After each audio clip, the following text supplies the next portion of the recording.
So, the podcast, But Where Are You Really From, asked a really great question in their most recent episode.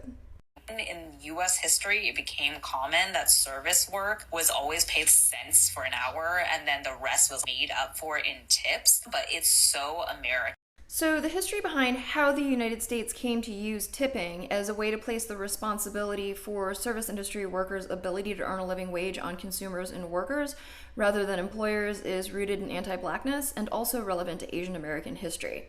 So, tipping in general started in Europe, and it was a way for aristocrats to show favor to particular servants. And then in the 1800s, wealthy Americans traveling to Europe brought the continental practice back to the United States. But where that practice really gained traction in the United States and became the unique monster that it is today happened after the Civil War, because it was a way for employers to avoid paying recently freed black people a fair wage. A particularly notorious case was with the Pullman Company, which hired black American men as porters, but then barely paid them anything, and the justification was as porters, they had the ability to earn tips.